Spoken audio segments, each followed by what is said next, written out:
मैं अपने 35,000 के लैपटॉप में फ़ोटोशॉप को स्मूथ तरीके से चलाता हूँ और बहुत ही स्पीड अप वे में भी चलाता हूँ। मैं गारंटी से कह सकता हूँ कि मेरा जो लैपटॉप है वो 55 से 60,000 रुपए वाले लैपटॉप की बराबरी आराम से करता है फ़ोटोशॉप को चलाने के मामले में। और नॉर्मल अगर स्पीड की बात करें तो भी स्पीड मैच आराम से कर जाएगा। अब आपका क्वेश्चन होगा कि ऐसे कैसे हो सकता है? तो इसका आंसर है कि मैं अपने लैपटॉप को ऑप्टिमम लेवल पे यूज़ करता हूँ। ऑप्टिमम का मतलब क्या है? ऑप्टिमम का मतलब होता है उच्चतम, यानी सबसे ऊपर। यानी आपका कोई भी डिवाइस है तो आप उसकी पूरी पावर यूज़ कर रहे हो। उसका जो सबसे बेस्ट परफॉर्मेंस निकल सकता है ना, वो परफॉर्मेंस आप अपने लैपटॉप से निकाल रहे हो या फिर कंप्यूटर से निकाल रहे हो। तो इसी को बोलते हैं हम ऑप्टिमम लेवल पे यूज़ करना।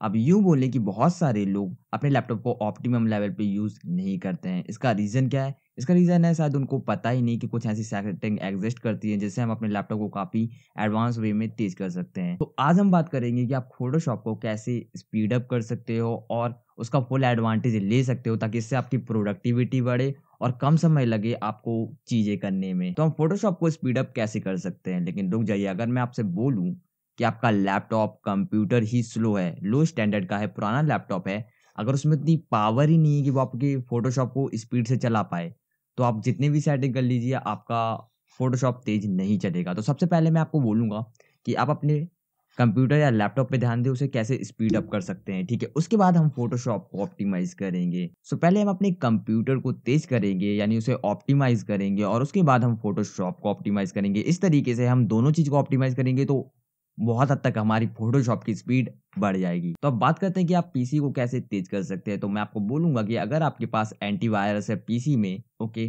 तो आप उसे अनइंस्टॉल कर दीजिए अभी के अभी। और अगर आपके पास विंडो 10 है, मैं मान के चल रहा हूँ कि बहुत लोगों के पास विंडो 10 होगा, तो उसका जो विंडो डिफेंडर है वो काफ़ी है आपके वायरसेस को रोकने के लिए। और एंटीवायरस अगर आपके अंदर होता है ना, आपके पीसी के अंदर, तो वो आपके पीसी को काफ़ी स्लो कर देता है। हर एक प्रोग्राम में वो बाधा डालता है चेक करने के लिए रेगुलर। इस वजह से हमारा पीसी काफ़ी स्लो हो जाता है, तो एंटीवायरस नहीं रखना है, ओके?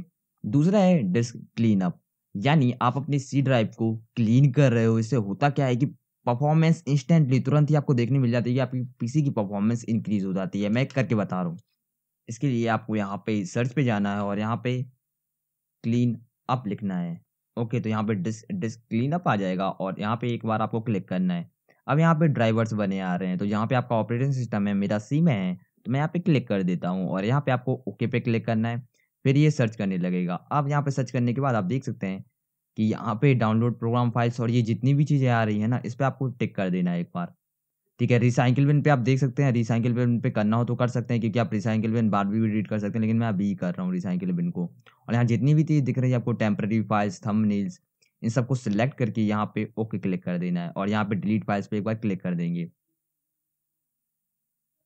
जैसे क्लीनअप से आप एक चीज़ महसूस करेंगे कि आपका पीसी तुरंत ही थोड़ा फास्ट वर्क करने लगा है पहले के कंपैरिज़न में। तीसरी चीज़ आती है स्टार्टअप एप्लीकेशंस को बंद करना, यानी जब आप विंडो स्टार्ट करते हैं तो आपने देखा होगा कि बहुत सारे ऐप्स ऑटो स्टार्ट अपने आप हो जाते हैं, ठीक है? इससे होता क्या है कि जो हमें ज़रूरत भी नहीं होती ना, वो एप्लीकेशन स्टार्ट हो जाता है और बैकग्राउंड में रन करने लगता है, जिस वजह से हमारे पीसी पे और लोड पड़ता है और वो और स्लो हो जाता है। तो मैं बताता हूँ इसे रोकने का क्या तरीका है। तो सबसे पहले आप यहाँ नीचे जाएँगे टास्क बार पे और यहाँ पे एक बार क्लिक करेंगे तो यहाँ पे टास्क मैनेजर आ जाएगा। इस पे एक बार क्लिक करेंगे, तो ये कुछ इस तरीके का टैब ओपन हो जाएगा। फिर यहाँ पे स्टार्टअप पे आपको क्लिक करना है।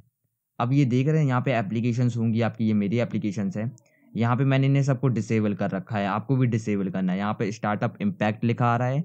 इसका मतलब ये है कि ये इम्पैक्ट बता रहा है कितना इम्पैक्ट डलता है आपकी पीसी पे इन पे स्टार्ट होने पे। तो मैंने इनको सबको डिसेबल कर दिया, आपको भी डिसेबल कर देना है। ये दिख रहा है? ये दिख रहा है विंडो सिक्योरिटी नोटिफ़िकेशन, बस मैंने इसे ऑन कर रखा है क्योंकि मुझे लगता है ये इम्पोर्टेंट है। और जो-जो आपको मोस्टली इम्पोर्टेंट नहीं रहेंगे तो डिसेबल। डिसेबल कैसे करना है? जैसे मैं राइट क्लिक करूँगा यहाँ तो इनेबल का ऑप्शन आ गया। यहाँ पे एक बार क्लिक करूँगा तो इनेबल हो गया। इस पे भी क्लिक करूँगा, इनेबल हो गया। अब इसे डिसेबल करना है तो राइट क्लिक करके क्लिक डिसेबल और यहाँ से डिसेबल, इन सबको डिसेबल कर देना है। अब चौथी चीज़ आती है आपको एक पीसी को बेस्ट परफॉर्मेंस मोड में यूज़ करने का। तो मैं ये रिकमेंड जब भी करूँगा जब आपका पीसी बहुत ज़्यादा स्लो हो या फिर पुराना पीसी हो, ओके। मैं इसे यूज़ नहीं करता क्योंकि मुझे इसकी ज़रूरत नहीं पड़ती है। इससे होता क्या है कि आप जब विंडो यूज़ करते हैं तो आपने देखा होगा कि आप कोई टैब खोलते हैं या फिर कोई भी कहीं पे स्विच करते हैं तो वो थोड़ी स्टाइलिश वे में होता है, ठीक है? तो ये विंडो की स्टाइल को बिल्कुल कम कर देता है और जो टेक्स्ट लिखा आता है ना विंडो पे टेक्स्ट, उसकी क्वालिटी भी कम कर देता है। मैं करके बता रहा हूँ। इसके लिए आपको करना क्या है, यहाँ से जाना है और आपको पीसी के स्टोरेज में चले जाना है और यहाँ से राइट क्लिक करके प्रॉपर्टीज़ पे जाना है एक बार। और प्रॉपर्टीज़ में यहाँ पे एडवांस सिस्टम सेटिंग पे एक बार आप अगर आप क्लिक करेंगे, और यहाँ पे फिर परफॉर्मेंस, यहाँ से सिस्टम प्रॉपर्टीज़ में एडवांस में परफॉर्मेंस में जाएँगे और यहाँ पे एक बार सेटिंग पे क्लिक कर देंगे। अब यहाँ पे लिखा आ रहा है ये जो है ना एडजस्ट फॉर बेस्ट परफॉर्मेंस, अगर आप एक बार यहाँ क्लिक करेंगे तो ये सब एनिमेशन और ये जो है ना स्टाइलिश चीज़ ये सब बंद हो जाएगी। जैसे मैं यहाँ पे क्लिक कर रहा हूँ और अप्लाई पे क्लिक करना है। अब ये देख सकते हैं थोड़ा ये मेरे फ़ॉन्ट कैसे आने लगे, लो क्वालिटी में आने लगे, लेकिन इससे परफ़ॉर्मेंस बूस्ट हो जाती है।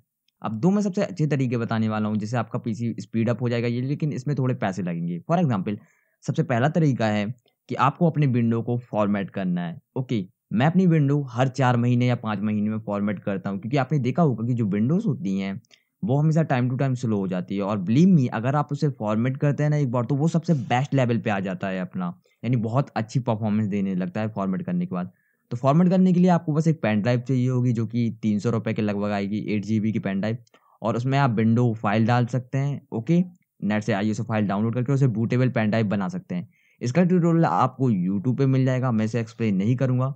आप बूटेबल पेन ड्राइव बना लो, उसे आप खुद फ़ॉर्मेट कर सकते हैं। लेकिन यहाँ पे सबसे इम्पोर्टेंट बात बताऊँगा जो कोई नहीं बताता।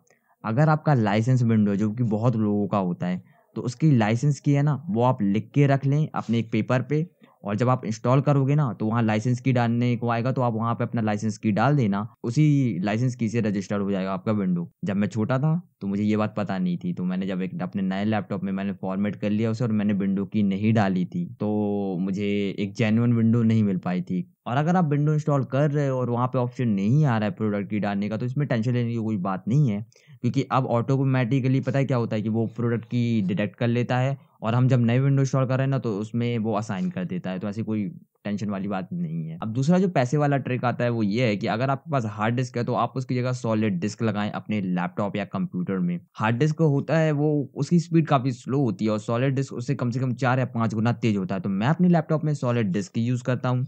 अगर आपको कम से कम आपके पास बजट टाइट है तो ₹2000 तक में उसके अराउंड 120 या 28 जीबी का आपको अच्छा-सा सॉलिड डिस्क मिल जाएगा, और बिलीव मी ये आपके फ़ोटोशॉप को और पूरे लैपटॉप को ही बोले तो 4-5 गुना तेज़ कर देता है। तो मैं इसे स्ट्रांगली रिकमेंड करूँगा कि अगर आपके पास बजट है तो आप एसएसडी लगाएँ, और अगर आपको इसके बारे में और जानना है रीज़न, तो आप यूट्यूब पे सर्च कर सकते हैं। और अगर आपने एसएसडी लगा ली अपने लैपटॉप में तो बिलीव मी 50 से 90% तक का जो स्पीड अप का काम है वो यहीं पे ख़त्म हो जाता है। बहुत फ़ास्ट चलेगा आपका ओवरऑल लैपटॉप या फिर कंप्यूटर। अब बात आती है फ़ोटोशॉप को कैसे फ़ास्ट करें, उसे ऑप्टिमम लेवल पे कैसे यूज़ करें, तो चलो मैं बताता हूँ। तो सबसे पहले मैं अपने फ़ोटोशॉप को रीसेट कर रहा हूँ ताकि जो पुरानी सेटिंग्स है वो वापस आ जाए और सीधे नया बन जाए हमारा फ़ोटोशॉप। तो इसके लिए करना क्या है कि पहले आपको कंट्रोल और ऑल्ट एक साथ होल्ड करना है, ठीक है? फिर फ़ोटोशॉप के आइकॉन पे आप क्लिक करेंगे और उसके बाद शिफ्ट को होल्ड कर देंगे। तो एक ऑप्शन आएगा, उस पे आपको येस क्लिक करना है और उससे रीसेट हो जाएगा। मैं करके बता रहा हूँ। तो यहाँ सबसे पहले मैंने यहाँ पे कंट्रोल ऑल्ट को होल्ड कर लिया है और एक बार मैं यहाँ फ़ोटोशॉप के आइकन क्लिक कर रहा हूँ और मैंने यहाँ पे शिफ्ट दबा दिया है, होल्ड कर दिया है। अब देखिए यहाँ पे ऑप्शन आ गया है delete Adobe Photoshop setting files, तो आपको येस प्रेस कर देना है।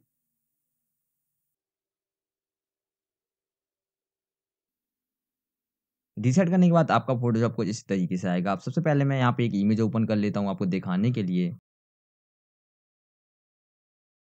तो आप ये वाली विंडोज़ क्लोज़ कर सकते हैं और अपने फ़ोटोशॉप को कस्टमाइज़ कर सकते हैं जैसा आपको पसंद आए। अब मैं यहाँ पे ये एडवाइस दूँगा कि यहाँ पे एक बार क्लिक करेंगे तो यहाँ पे एफिशिएंसी लिखा आ रहा है, इस पे क्लिक करेंगे तो ये 100% लिखा आ रहा है, ठीक है? अगर ये आपका 100% से कम आए या फिर 90% से और ज़्यादा कम आए, तो आपको समझ जाना है कि आपको और ज़्यादा रैम देनी है अपने फ़ोटोशॉप को। ये कैसे करेंगे? एडिट पे जाएँगे, प्रेफ़रेंसेस पे जाएँगे और परफ़ॉर्मेंस पे एक बार क्लिक कर देना है। अब यहाँ पे आपको दिख रहा है मेरा 8 जीबी रैम है, ठीक है? तो इसमें से मैं कितना परसेंट दे रहा हूँ, 70% दे रहा हूँ, लेकिन यूजुअली मैं 85% यूज़ करता हूँ नॉर्मली, ठीक है? आपको भी 85 या 90 पे रहना है। अगर यहाँ पे ये 100 से नीचे आए फिर भी, तो आपको 90 से बढ़ा के थोड़ा ज़्यादा कर देना है, 95 पे कर देना है, ओके? और हिस्ट्री स्टेट बताता है कि हम कितने बार पीछे जा सकते हैं अपने फ़ोटोशॉप में, ठीक है? अगर हमने कोई गलती कर दी है, कंट्रोल जैसे अंडू करने पे। तो मैं इसे बताऊँगा कि आपको 5 ही रखना है अगर बहुत ज़्यादा स्लो चलता है आपका फ़ोटोशॉप तो। मैं इसे यूजुअली ज़्यादा कम नहीं करता क्योंकि मेरी परफ़ॉर्मेंस अच्छी आती है, लेकिन आपके लिए मैं बोलूँगा कि आप ना अब आपको यहाँ पे स्क्रैच डिस्क पे जाना है और जैसे ये आप देख रहे हैं कि मेरी जो फ़ोटोशॉप है वो सी ड्राइव को यूज़ कर रही है जिसका 77 जीबी स्पेस है। आपको और एक ड्राइव सेलेक्ट कर लेनी है एक्स्ट्रा में, जैसे मैं ई सेलेक्ट कर रहा हूँ जिसमें 400 के करीब जीबी फ्री है स्पेस, ओके, और यहाँ पे ओके क्लिक कर देना है। तो इस कार्ड डिस्क का मतलब होता क्या है? तो इसका मतलब है कि जब आप फ़ोटोशॉप यूज़ करते हैं तो उसको बहुत ज़्यादा मेमोरी की ज़रूरत पड़ती है और जब रैम कम पड़ जाता है ना उसके लिए, तो वो जो हार्ड डिस्क है ना, उसमें से हमारी मेमोरी थोड़ी लेने लगता है, एप्लीकेशन की अदर फाइल्स को रखने के लिए। तो आप हमेशा करें क्या कि स्काच डिस्क पे जाएँ और अदर ड्राइव से भी सिलेक्ट कर लें, ताकि जितनी से ज़्यादा स्पेस हम दे सकें अपने फ़ोटोशॉप को, उतना सही रहेगा उसके लिए। अब दूसरी बात आती है कि आप रूलर्स और जो एक्स्ट्रा ओवरले टाइप से हैं, सेटिंग्स है, उन्हें हटाना, उससे भी बहुत ज़्यादा इफ़ेक्ट पड़ता है। ना क्या है कि यहाँ व्यू पे क्लिक करना है एक बार और यहाँ रूलर दिख रहा है। अगर ये मेरा पहले से अनचेक है, अगर मैं चेक करूँ तो ये है ना, तो ये आपको हटाना पड़ेगा क्योंकि इससे बहुत ज़्यादा स्पीड स्लो होती है। तो आप एक बार इस पे क्लिक कर देंगे ना, तो ये हट जाएगा।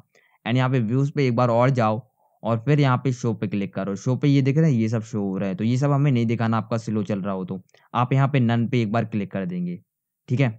अब हम करेंगे क्या कि अपने टास्क मैनेजर से जाके बोलेंगे कि भाई तू मेरे फ़ोटोशॉप को सबसे ज़्यादा इज़्ज़त दे, यानी अगर जब कोई और एप्लीकेशन चले ना तो उसको तू साइड में रख, लेकिन फ़ोटोशॉप को हमेशा स्पीड अप करके रख। तो यहाँ पे सबसे पहले आपको यहाँ पे राइट क्लिक करना है और टास्क मैनेजर में जाना है और फ़ोटोशॉप ऑन होना चाहिए उस टाइम आपका। तो यहाँ पे देखिए ये सब मेरे एप्लीकेशंस ऑन है, फ़ोटोशॉप भी ऑन है, तो मैं एक बार यहाँ पे क्लिक करूँगा और यहाँ से आपको फ़ोटोशॉप दिख रहा होगा, ठीक है? तो ये दिख रहा है, ये मेरी इमेज खुली है तो यहाँ पे ये बना आ रहा है, ठीक है? राइट एक बार क्लिक करेंगे और यहाँ पे फिर आपको करना है कि गो टू डिटेल्स। यहाँ पे गो टू डिटेल्स पे जाने के बाद यहाँ पे ये देखिए फ़ोटोशॉप EXE आ रहा है, इस पे एक बार राइट क्लिक करेंगे और सेट प्रायोरिटी, तो प्रायोरिटी यहाँ पे आपको हाई सेट कर देना है और यहाँ पे चेंज प्रायोरिटी। अगर आपका अभी भी अब फ़ोटोशॉप चलता है तो एक सिंपल सा रिकमेंडेशन है कि आप अदर एप्लीकेशंस को बंद कर दें और सिर्फ़ फ़ोटोशॉप को ही चलाएँ। एक और बात बोलना चाहता हूँ कि अब फ़ोटोशॉप में ऐसी कई छोटी-छोटी सेटिंग्स हैं जो आप कर सकते हैं और ज़्यादा स्पीड अप हो जाते हैं। मैंने जो मेजॉरिटी चीज़ देखी मैंने वो अभी इस वीडियो में बताई है। लेकिन ऐसे कई छोटे-छोटे स्टेप्स हैं जिससे और स्पीड अप हो सकता है आपका फ़ोटोशॉप काफ़ी हद तक। तो इसके लिए मैं एडोबी की जो ऑफ़िशियल फ़िक्स साइट है, जिसमें उन्हें बताया कि कैसे फ़िक्स कर सकते हैं, वहाँ पे बहुत सारे स्टेप्स दिए गए हैं और कहें तो टेक्निक्स दी गई हैं छोटे-छोटे चेंजेस करने की, जिससे आपका फ़ोटोशॉप काफ़ी तेज़ हो जाएगा। पॉसिबल नहीं है इस वीडियो में सब बताना। तो इसके लिए मैं उसकी डॉक्यूमेंटेशन नीचे ऐड कर दूँगा, जिसमें उन्होंने ऑफ़िशियल साइट पे बताया है कि आप क्या चेंज करें अगर आपको फ़ोटोशॉप से और ऑप्टिमम लेवल पे ले जाना है तो। तो डिस्क्रिप्शन में आप लिंक चेक ज़रूर कर लेना उसके लिए। तो वीडियो थोड़ी लेट आती है इसके लिए सॉरी, क्योंकि मैं क्वालिटी से बिल्कुल कॉम्प्रोमाइज़ नहीं करना चाहता हूँ। मुझे रिसर्च करना पड़ता है कभी-कभी थोड़ा ज़्यादा कि मैं सबसे बेस्ट पॉसिबल टेक्निक को वो आपको बता सकूँ। इसलिए सॉरी, पर मैं कोशिश करूँगा जल्दी वीडियो आए अब। तो आप कमेंट कर सकते हैं कि आपका लैपटॉप का प्राइस कितना है, क्या स्पेसिफ़िकेशन है और उसपे लैपटॉप की स्पीड से आप सैटिस्फाई हैं या नहीं है, या फिर आपको कोई प्रॉब्लम आ रही है, आपका फ़ोटोशॉप लैग हो रहा है। तो मैं कोशिश करूँगा मैं जल्द से जल्द उसका ज़रूर रिप्लाई दें और प्लीज़ वीडियो को लाइक कीजिए और चैनल को सब्सक्राइब कर लीजिए अगर आप फ़ोटोशॉप के साथ रहने वाले बंदे हैं तो। फिर मिलते हैं अगले ट्यूटोरियल में, तब तक के लिए बाय-बाय।